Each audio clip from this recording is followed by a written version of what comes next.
Hi అండి, ఎలా ఉన్నారు? అందరూ బాగున్నారా? చూడండి, మీకు బ్లౌజ్లో బ్యాక్ పార్ట్ ఈజీ మెథడ్లో, చాలా ఈజీ మెథడ్లో నేర్పిస్తానండి. మనం ఫస్ట్ రెండించులు, కరెక్ట్గా రెండించులు మనం బ్యాక్ బెల్ట్ కోసం ఖచ్చితంగా తీసుకోవాలండి. 1 ఇంచ్ అలా తీసుకుంటారు. ఫోల్డింగ్ చేసినప్పుడు అది ఒక అరెంజ్ అయిపోతుంది, అలా తీసుకోకూడదు. ఖచ్చితంగా రెండించులు మాత్రం తీసుకోవాలి. తర్వాత బ్యాక్ డీప్ ఎంత ఉందో చెక్ చేసుకోవాలి. కరెక్ట్గా ఒక కళత పెట్టుకొని దానికన్నా ఎక్స్ట్రా ఒక అరించి తీసుకోవాలండి. ఎందుకంటే ఇటువైపు కాలించు, అటువైపు కాలించు మనకి స్టిచ్ల్లోకి ఖచ్చితంగా వెళ్ళిపోతుంది. అప్పుడు ఏ ప్రాబ్లం లేదు కొంచెం ఎక్స్ట్రా తీసుకుంటే. కాలించి అయితే తీసుకోబాకండి, అరించి మాత్రమే తీసుకోండి. కాలించి తీసుకుంటే కూడా మనం స్టిచ్చెస్ చేయలేం కదండి. తర్వాత మనకి బ్లౌజ్ పొడవు ఎంత ఉందో, ఆల్రెడీ వాళ్ళు మనకు కస్టమర్స్ బ్లౌజ్ ఇచ్చుంటారు కాబట్టి ఆ బ్లౌజ్ పొడవు ఎంత ఉందో ఫస్ట్ మనం కొలుసుకోవాలండి. బ్లౌజ్ పొడవు కరెక్ట్గా తీసుకొని కరెక్ట్ కాడ ఒక కొలత, దానికన్నా ఎక్స్ట్రా 1 ఇంచ్ తీసుకోవాలండి. ఎందుకంటే మనకి షోల్డర్ కాడ జాయింట్ చేసేటప్పుడు 1 ఇంచ్ ఖచ్చితంగా ఉండాలి షోల్డర్ జాయింటింగ్ కాడ. నెక్స్ట్ వచ్చి ఊక్స్, డాట్ ఊక్స్ ఉంటుంది కదండి, మనం ఫ్రంట్ పార్ట్కి ఊక్స్ డాట్ వేసి ఉంటాం కదా, ఆ ఊక్స్ దగ్గర నుంచి డాట్ కా నుంచి కరెక్ట్ కుట్టు ఉంటుంది చూడండి, నేను మార్కింగ్ పెట్టినాను చూడండి, కరెక్ట్ కుట్టు కాడ ఒక కొలత, దానికన్నా ఎక్స్ట్రా కొంచెం, ఆల్రెడీ వాళ్ళు కట్ చేస్తున్నారు కాబట్టి ఇంకొంచెం ఎక్స్ట్రా తీసుకున్నానండి నేను.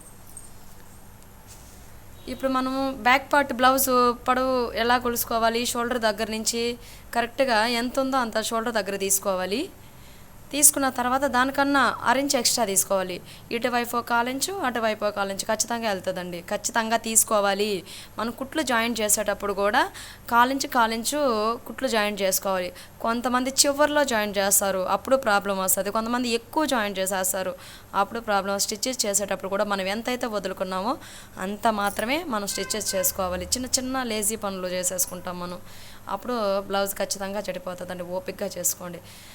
అదేవిధంగా బ్లౌజ్ షోల్డర్, ఈ షోల్డర్ దగ్గర నుంచి ఆ షోల్డర్కి ఎంత ఉందో ఖచ్చితంగా మనం కొలుసుకోవాలి. ఇది కూడా కొంతమంది కొలవరండి, ఎందుకంటే నేనే ఫేస్ చేశాను నేను నేర్పించేటప్పుడు. మామూలుగా చూసేసుకుంటే సరిపోతుంది కదక్క, అది 5 కానీ 6.5 కానీ ఉంటుందని అంటారు. ఏమో 4 ఉండొచ్చు, 6 ఉండొచ్చు, 7 ఉండొచ్చు, మనకు తెలియదు కదా. మనం ఫస్ట్ చెక్ చేసుకోవాలి. చేసుకున్న తర్వాత అది ఎంత ఉందో తీసుకొని దాంట్లో హాఫ్ టేప్ ఫోల్డింగ్ చేసిన తర్వాత హాఫ్ పెట్టేసుకోవాలండి.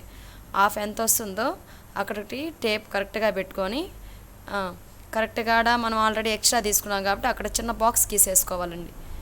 చిన్న బాక్స్ గీసేసుకొని ఇప్పుడు మనం కింద షోల్డర్ కానించి సంఖ భాగం ఎంత తీసుకోవాలని కొంతమందికి అర్థమయ్యేది లేదు. 5.5 తీసుకుంటే సరిపోతుంది, 6 తీసుకుంటే సరిపోతుంది అంటారు. ఎందుకండి, మనం ఆల్రెడీ కొలిసేసుకున్నాం కదా. ఈ గీత దగ్గర నుంచి ఆ గీత వరకు, సంఖ షోల్డర్ వరకు మనం కలిపేసుకుంటే కరెక్ట్గా వచ్చేస్తుంది. ఇప్పుడు మనం ఏం చేస్తామంటే ఆల్రెడీ గీసేసుకున్నాం కదండి, మనం కరెక్ట్గా గీతలు గీసేసుకుంటే కన్ఫ్యూజ్ అవ్వకుండా గీతలు గీసేసుకుందాం. కరెక్ట్గా ఒక గీత, ఎక్స్ట్రా గీత. తెలిసిన వాళ్ళం అయితే ఏం చేస్తాం, రామర్గా రౌండ్ గీసేసుకుంటాం. కానీ బిగినర్స్ ఉంటారు కదండి, వాళ్ళకి ఏం చేస్తాం, 1.5 ఇంచు తీసుకొని ఆ సర్కిల్ మధ్యలోకి వచ్చేలాగా రౌండ్ మళ్ళీ కరెక్ట్ కాడ గీతలో కలవాలండి. అట్ట తీసుకుంటే మనకు కరెక్ట్గా వస్తుంది రౌండ్. లేదా ముడతలుగా చుంచులుగా వస్తూ ఉంటుంది. అప్పుడు కస్టమర్కి సాటిస్ఫాక్షన్గా ఉండదు. కొత్త పాత ఏం లేదండి, నీట్గా ఒక రౌండ్ నిదానంగా 5-6 జాకెట్లు కుట్టుకుంటే అంతా ఒకటే. ఇప్పుడు కరెక్ట్గా షోల్డర్ తీసుకున్నాం కదా, మనం ఆ షోల్డర్ని ఏం చేస్తాము, సంఖ వైపు నుంచి పెట్టాలి. పెట్టుకొని ఒక కుట్టు, దానికన్నా 1 ఇంచ్ ఎక్స్ట్రా తీసుకోవాలి. ఇటో 1/4 ఇంచ్ ఎక్స్ట్రా, అటో 1/4 ఇంచ్ ఎక్స్ట్రా కుట్టుల్లోకి బావాలి. మినిమం 1/4 ఇంచ్ స్టిచ్చెస్ చేసేటప్పుడు మినిమం 1/4 ఇంచ్ ఖచ్చితంగా స్టిచ్చెస్ చేయాలి. అంతకన్నా చివర చేస్తే అది కుట్లు ఊడిపోయి క్లాత్ బయట వచ్చేస్తుందండి. అప్పుడు మనం ఏం చేస్తాం, ఆల్రెడీ నెక్ని గీసేసుకో ఉన్నాము. ఇప్పుడు ఇలాగే యాస్టీస్ డిటో బాక్స్ గీసేసుకోవచ్చండి. ఇప్పుడు బాక్స్ గీసేసుకుంటే మనం స్క్వేర్ నెక్ కావాలంటే ఇంకా ఎగ్జాక్ట్గా డిటో ఆడ మార్కింగ్ గీస్తున్నాం కదా, అలాగే బాక్స్ని కట్ చేసుకోవచ్చు. కానీ సర్కిల్ కావాలంటే మనం ఏం చేస్తాము, రౌండ్ నెక్ కావాలంటే మధ్యలో చిన్న రౌండ్ అయినా పెట్టేసుకోవచ్చు. కానీ నాకు కస్టమర్ ఏం చెప్పారంటే, మేడం అలా కాదు, నా బ్లౌజ్ ఎలాగుందో రౌండ్ అలా మాత్రమే నాకు సెట్ అవుతుంది మేడం, అలాగే పెట్టండి, యాజ్ ఇట్ ఈజ్ డిటో పెట్టండి అని చెప్పి అడిగారు. మామూలుగా అయితే అలా రౌండ్ గీసేసుకోవచ్చు, సరిపోతుంది. కానీ మేడం చెప్పారు కాబట్టి, స్కూల్ మేడం అండి, మా పాపల స్కూల్ మేడము. ఇప్పుడు మనం ఆల్రెడీ కరెక్ట్ కుట్టు తీసుకుంటాం కదా షోల్డర్ కాడ, ఆ కరెక్ట్ కుట్టిని బాగా కనబడుతుంది చూడండి. ఆ కరెక్ట్ కుట్టిని మనం కరెక్ట్ గీత గీసుకున్నాం కదా, ఎక్స్ట్రా గీత కాకుండా కరెక్ట్ కుట్టిని ఖర్చును వదిలేసి కరెక్ట్ కుట్టిని ఖర్చును వదిలేయాలండి. అలా తీసుకోవాలి. ఇప్పుడు మనం గీత ఆల్రెడీ గీసేస్తున్నాం కదా, ఆ గీత పైన చక్కగా ఎంత వస్తే అంత దూరం మనం కరెక్ట్గా తీసుకొని అప్పుడు చిన్నగా అడ్జస్ట్ చేస్తూ, మామూలుగా లైనింగ్ జాకెట్ అయితే వెంటనే తిప్పేసుకోవచ్చండి, బాగా తిరిగిపోతుంది. ఇది 2 బైట్ జాకెట్ కాబట్టి అంత ఈజీగా తిరగదు, మధ్య మధ్యలో గ్యాపులుగా చుంచులుగా వస్తుంది. మనం అడ్జస్ట్ చేసుకుంటూ నిదానంగా అయినా మనం కుట్టేటప్పుడు కూడా అంతే ప్రాపర్గా, కట్ చేసుకునేటప్పుడు కూడా అంతే ప్రాపర్గా. ఒక 5 నిమిషాలు అటు ఇటు లేట్ అవుతుందేమోనండి కొత్తగా నేర్చుకునేటప్పుడు. తర్వాత మీకు బాగా అర్థమైన తర్వాత హ్యాపీగా స్పీడ్గా, ఎంత స్పీడ్ కావాలంటే అంత స్పీడ్లో కుట్టుకోవచ్చండి. అలాగా గీసుకోవాలి. సర్కిల్ అలాగొచ్చింది మేడంకి. ఇప్పుడు ఆ సర్కిల్ గీసేసుకొని ఆల్రెడీ గీత ఉంది కదా, ఆ గీతలో కలిపేసుకోవాలి. ఇప్పుడు ఏమైంది, అది 2 బైట్ జాకెట్ వల్ల మనకు సరిగా ఆ కుట్టు దగ్గరకు రాలా. ఆల్రెడీ మనం నెక్ డీప్ తీసేసుకున్నాం కదా, ఇప్పుడు అలాగే ఆ రౌండ్ నెక్తో అలా సరిపోయేలాగా దాంట్లో ఇలా గీసేసుకోవడం, అడ్జస్ట్ చేసుకునేటివే. అరే బ్లౌజ్కి అట్లా వచ్చింది మనం అలా గీసుకోవాలంటే అలా గీసుకోకూడదండి, రాంగ్ అయిపోతుంది. ఆల్రెడీ మనం నెక్ డీప్ తీసేసుకున్నాం కాబట్టి ఆ డీప్కి సరిపోయేలాగే మనం సర్కిల్ గీసేసుకోవాలి. చూడండి బాగా వస్తుంది. మేడం సర్కిల్ కూడా బాగుంది, అంటే కింద బ్రాడ్గా ఉంది, పైన వెళ్ళేకొంది మామూలుగా నార్మల్గా ఉంది, అంటే అప్పుడు మేడంకి షోల్డర్ జారదు. కొంతమందికి పైన బ్రాడ్గా ఉంటుంది, కింద ఏదో పూలకుండి లాగా నిదానంగా రౌండ్గా కోసుగా ఉంటుందని బాగుండదు.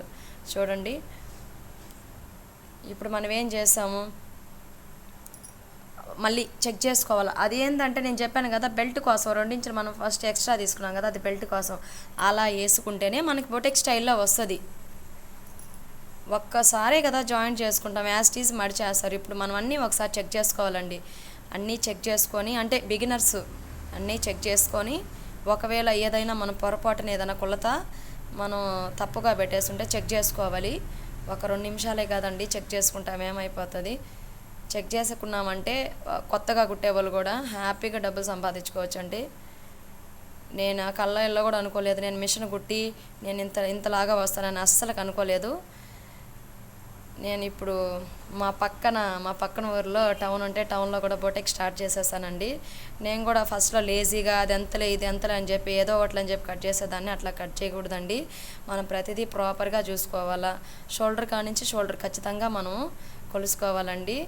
మనం చంకపాటు పెట్టుకునేటప్పుడు కూడా 5.5 ఉంటుందిలే 6 ఉంటుందిలే అని పెట్టుకోకూడదు. అది ఎంత వస్తుందో అంత మెజర్మెంట్ మాత్రమే మనం పెట్టుకోవాలి. చూడండి నేను కట్ చేసేస్తున్నాను, చూడండి కట్ చేసేసుకుంటే మనకి హ్యాపీగా కుట్టుకోవచ్చండి. ఏ ప్రాబ్లం రాదు, చిన్న మిస్టేక్ కూడా రాదు. అందుకే నేను నిదానంగా చూపిస్తున్నానండి. నా వాయిస్లో కానీ ఏదైనా అర్థం కాకపోతే కామెంట్ పెట్టండి, నేను కొత్తగా పెడుతున్నాను. ఇంకా మీకు మంచి నేను ఎలా జర్నీ చేసి ఎలా పక్కన టౌన్లో షాప్ స్టార్ట్ చేశానో మీకు కూడా చెప్తానండి. మీరు కూడా బాగా నేర్చుకుంటే